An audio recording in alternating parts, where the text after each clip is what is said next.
MRE education চ্যানেলে আপনাকে স্বাগত। আপনারা ইতিমধ্যে প্রত্যেককেই জেনে গিয়েছেন পশ্চিমবঙ্গে আগামী 8ই জুলাই পঞ্চায়েত নির্বাচন, যা ত্রিস্তরীয় পঞ্চায়েত নির্বাচন হতে চলেছে। আর এই ত্রিস্তরীয় পঞ্চায়েত নির্বাচনে কিন্তু আপনাদের 3টি জায়গায় ভোট দিতে হবে, অর্থাৎ একজন ভোটাধিকার কিন্তু 3টি জায়গায় ভোট দিতে লাগবে। সর্বপ্রথম আপনার পঞ্চায়েতে ভোট দিতে লাগবে, এরপর আপনার পঞ্চায়েত সমিতিতে ভোট দিতে লাগবে, এরপর কিন্তু আপনাদের জেলা পরিষদে ভোট দিতে লাগবে। তো এখন প্রশ্ন হচ্ছে, আপনারা বিগত দিনে কিন্তু ভোট দিয়ে এসেছেন ডিজিটাল পদ্ধতিতে বোতাম টিপে। তো এবারে কিন্তু আপনাদের ত্রিস্তরীয় পঞ্চায়েত নির্বাচনে কিন্তু আপনারা বোতাম টিপে ভোট দেবেন না, আপনাদের কিন্তু ব্যালট পেপার দেওয়া হবে। সেই ব্যালট পেপারে কিন্তু আপনাদের স্টাম্প করে, আপনাদের ভাঁজ করে কিন্তু আপনাদের বক্সে ফেলতে লাগবে। তো সঠিক পদ্ধতিতে কিভাবে আপনারা স্টাম্প দিয়ে ব্যালট পেপার ভাঁজ করে বক্সে ফেলবেন, সেই পদ্ধতি কিন্তু আপনাদের আজকে এই ভিডিওর মাধ্যমে দেখিয়ে দেব। কেননা সঠিক পদ্ধতিতে যদি আপনি ব্যালট পেপারে স্টাম্প না দিতে পারেন, সঠিক পদ্ধতিতে যদি আপনি ব্যালট পেপারটি ভাঁজ করে বক্সে না ফেলতে পারেন, সেক্ষেত্রে কিন্তু আপনাদের ভোটটি বাতিল হয়ে যাওয়ার সম্ভাবনা রয়েছে। আর একটি ভোট অনেকটাই কিন্তু গুরুত্বপূর্ণ। সেক্ষেত্রে আপনাদের আজকে এই ভিডিওর মাধ্যমে দেখিয়ে দেবো একেবারে সঠিক পদ্ধতিতে আপনি ব্যালট পেপারে কিভাবে স্টাম্প দিয়ে ব্যালট পেপারটি ভাঁজ করে বক্সে ফেলবেন। একেবারে সঠিক পদ্ধতি কিন্তু আজকে আপনাদের এই ভিডিওর মাধ্যমে দেখিয়ে দেবো। কাজেই ভিডিওটি একটুকু না টেনে সম্পূর্ণ দেখবেন। ফিজিক্যালি কিন্তু আপনাদের এই ভিডিওর মাধ্যমে দেখাতে চলেছি। অন স্ক্রিনে দেখতে পাচ্ছেন আমি কিন্তু উদাহরণস্বরূপ একটি নমুনা ব্যালট পেপার বার করে নিয়েছি। এরকম কিন্তু আপনাদের পঞ্চায়েত থেকে ব্যালট পেপার দেওয়া হবে, আর এই ব্যালট পেপারেই কিন্তু আপনার স্টাম্প মেরে ভাঁজ করে কিন্তু আপনাদের বক্সে ফেলতে হবে, অর্থাৎ ভোট দিয়ে ভাঁজ করে এরপর কিন্তু আপনাদের বক্সে ফেলতে লাগবে। তো কিভাবে ভোট দিবেন, কিভাবে স্টাম্প মারবেন, কিভাবে আপনারা ভাঁজ করবেন, কিভাবে বক্সে ফেলবেন, ফিজিক্যালি কিন্তু আজকে এই ভিডিওর মাধ্যমে সরাসরি দেখিয়ে দেব। তাই ভিডিওটি একটুকু না টেনে সম্পূর্ণ দেখুন, ধৈর্য সহকারে দেখুন, ডিটেলসে কিন্তু জানিয়ে দেওয়ার চেষ্টা করছি। তো ভিডিওর গভীরত্বে যাওয়ার আগে আপনাদের কাছে একটি ছোট্ট কথা বলে নিচ্ছি। এই ভিডিওটি আপনাদের সামনে উপস্থাপন করার পিছনে বা এই ভিডিওটি আমাদের চ্যানেলের পক্ষ থেকে বানানোর পিছনে কোনো রকম রাজনৈতিক দলকে সমর্থন করা হচ্ছে না, বা আপনাকে কোনো রকম রাজনৈতিক দলকে সাপোর্ট করতে বলা হচ্ছে না। শুধুমাত্র আপনাদের সুবিধার্থে বা আপনাদের পদ্ধতি জানার ক্ষেত্রে ফর এক্সাম্পল হিসেবে কিন্তু আপনাদের সামনে এই ভিডিওটি উপস্থাপন করা। কিভাবে আপনি সঠিক পদ্ধতিতে ভোট দিবেন, কিভাবে ভোট দিবেন, এই ডিটেলসে কিন্তু আপনাদের ফিজিক্যালি দেখার কারণেই কিন্তু আজকে এই ভিডিওটি আপনাদের সামনে উপস্থাপন করা। অন স্ক্রিনে দেখতে পাচ্ছেন এই যে ব্যালট পেপারটি, এটি শুধুমাত্র কিন্তু একটি নমুনা ব্যালট পেপার। এরকম কিন্তু আপনাদের পঞ্চায়েত থেকে ব্যালট পেপার দেওয়া হবে, যেখানে কিন্তু আপনাদের ভোট দিয়ে তারপর বাক্সে ফেলতে লাগবে। তো আপনাদের এই ব্যালট পেপারের কালার দেখে কিন্তু আপনাদের চিনতে লাগবে। প্রথম যে ব্যালট পেপারটি দেখবেন সেটি হচ্ছে সাদা রঙের। এই ব্যালট পেপারটি কিন্তু আপনাদের পঞ্চায়েতের জন্য, অর্থাৎ পঞ্চায়েতে আপনার যে প্রার্থী দাঁড়িয়েছে সেই প্রার্থীকে জেতানোর জন্য বা নির্বাচিত করার জন্য কিন্তু এই ব্যালট পেপারটি দেওয়া হয়েছে, যে প্রার্থী দাঁড়াক না কেন। এরপর যে ব্যালট পেপারটি দেওয়া হয়েছে সেটি কিন্তু আপনাদের পঞ্চায়েত সমিতিতে, অর্থাৎ আপনার পঞ্চায়েত সমিতিতে যে যে দল দাঁড়িয়েছে সেই দলের প্রতীক চিহ্ন থেকে শুরু করে প্রার্থীর নাম সমস্ত ডিটেলস দেওয়া থাকবে। এটা কিন্তু আপনাদের পঞ্চায়েত সমিতিতে ভোট দেওয়ার জন্য কিন্তু এই ব্যালট পেপারটি। এরপরে যে ব্যালট পেপারটি রয়েছে এটি কিন্তু জেলা পরিষদে ভোট দেওয়ার ক্ষেত্রে কিন্তু এই ব্যালট পেপারটি। তো প্রথম থেকে আরো একবার আপনাদের সমস্ত বিষয় ক্লিয়ার করে দিচ্ছি। তো দেখেন, এই ব্যালট পেপারটি সর্বপ্রথম দেখতে পাচ্ছেন এখানে ত্রিস্তরীয় পঞ্চায়েত নির্বাচন, এছাড়াও দেখতে পাচ্ছেন 1 2 3 4 এরকম করে কিন্তু সিরিয়াল নং দেওয়া হয়েছে। এছাড়াও দেখতে পাচ্ছেন বক্সগুলি, প্রার্থীর নাম, এখানে দেখতে পাচ্ছেন একটি চিহ্ন রয়েছে। তো দেখতে পাচ্ছেন প্রার্থীর নাম, অর্থাৎ আপনার পঞ্চায়েত থেকে যে প্রার্থী দাঁড়িয়েছে সে টিএমসি থেকে হোক, বিজেপি থেকে হোক, সিপিএম থেকে হোক বা কংগ্রেস থেকেই হোক না কেন, যে দল থেকেই দাঁড়িয়ে থাকুক না কেন, এখানে প্রার্থীর নাম দেওয়া থাকবে এবং যে দল থেকে দাঁড়িয়েছে সেই দলের কিন্তু চিহ্ন দেওয়া থাকবে, অর্থাৎ প্রতীক চিহ্নটি কিন্তু দেওয়া থাকবে। এছাড়াও 2 নম্বরেও কিন্তু দেখতে পাচ্ছেন এখানে প্রার্থীর নাম দেওয়া থাকবে। এখানে দেখতে পাচ্ছেন এখানে যেহেতু বিজেপি দেওয়া আছে, সেক্ষেত্রে বিজেপির তরফ থেকে যে আপনাদের প্রার্থী দাঁড়িয়েছে গ্রাম পঞ্চায়েতে সেই প্রার্থীর নাম দেওয়া থাকবে, এর পাশে দেখতে পাচ্ছেন চিহ্ন।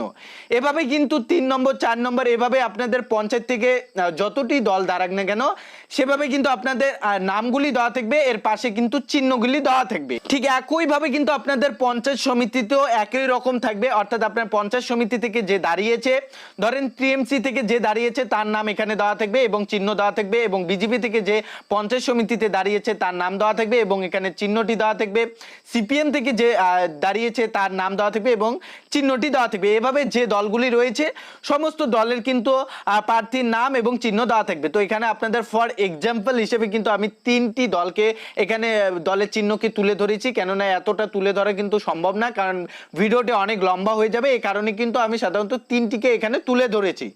এবার এর পরে যে ব্যালট পেপারটি দেখতে পাচ্ছেন ঠিক একইভাবে কিন্তু আপনাদের জেলা পরিষদেও একই সেম পদ্ধতি থাকবে।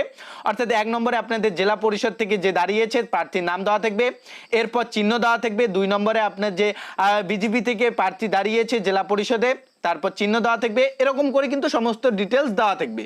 তো এখন প্রশ্ন হচ্ছে আপনি স্টাম্প দিবেন কিভাবে, ভোট দিবেন কিভাবে। তো দেখেন, আপনি যখন আপনাদের ভোট গৃহে যাবেন বা যেখানে ভোট আপনাদের হবে সেই স্থানে যাওয়ার পর কিন্তু আপনাদের এভাবে ব্যালট পেপার দেওয়া হবে। সেই ব্যালট পেপারের সাথে কিন্তু আপনাদের একটি স্টাম্প দেওয়া হবে।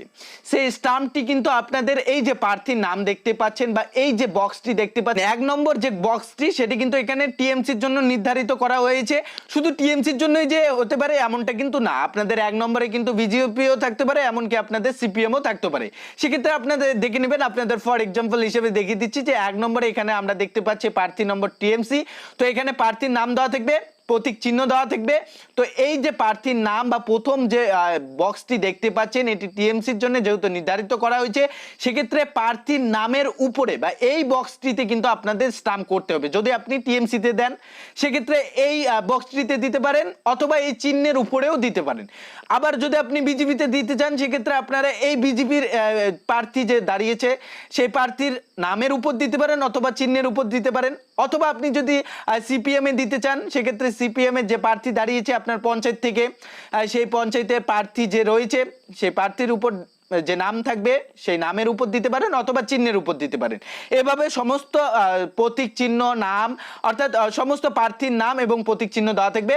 এক কথায় আপনাদের প্রার্থীর নাম অথবা প্রতীক চিহ্নের উপর যে বক্সটি দেওয়া থাকবে, যে লাইনেই প্রার্থীর নাম এবং প্রতীক চিহ্ন থাকবে সেই বক্সে কিন্তু দিতে লাগবে।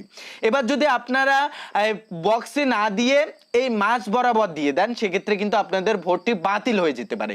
কেননা যারা ভোট গণনা করবেন তারা হয়তো বিভ্রান্তর মধ্যে পড়ে যেতে পারেন যে ভোটাধিকার কোন প্রার্থীকে ভোট দিয়েছেন, সেটা কিন্তু বিভ্রান্তর মধ্যে পড়ে যাবে। সেক্ষেত্রে আপনারা কিভাবে ভোট দিবেন, ধরেন প্রার্থী নম্বর 1-এ ভোট দিবেন, সেক্ষেত্রে আপনারা প্রার্থী নম্বর যে রয়েছে 1-এ এই বক্সটির উপর এখানে আপনারা স্টাম্প মেরে দেবেন। ঠিক একইভাবে কিন্তু আপনাদের পঞ্চায়েত সমিতিতেও একই পদ্ধতিতে ভোট দিতে লাগবে।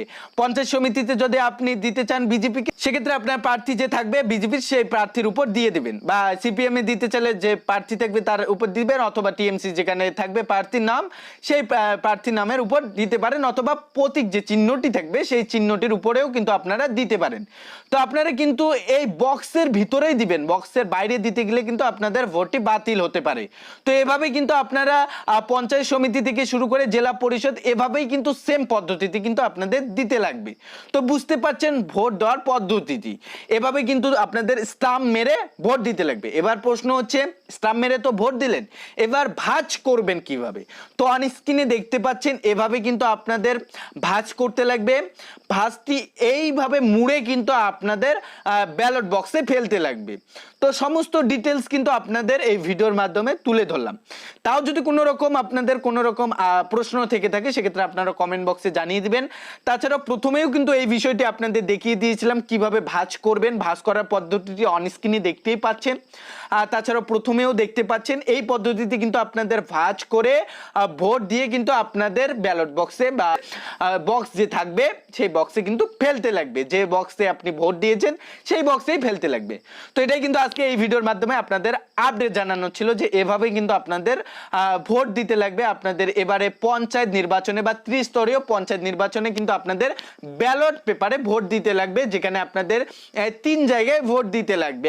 একজন ভোটাধিকার 3 জায়গায় ভোট দিতে লাগবে। এর সত্ত্বেও যদি আপনারা ঠিকমতো বুঝতে না পারেন সেক্ষেত্রে আপনাদের সুবিধার্থে কার্টুনের মাধ্যমে বিষয়টিকে আরও একবার আপনাদের সামনে ক্লিয়ারভাবে উপস্থাপন করতেছি।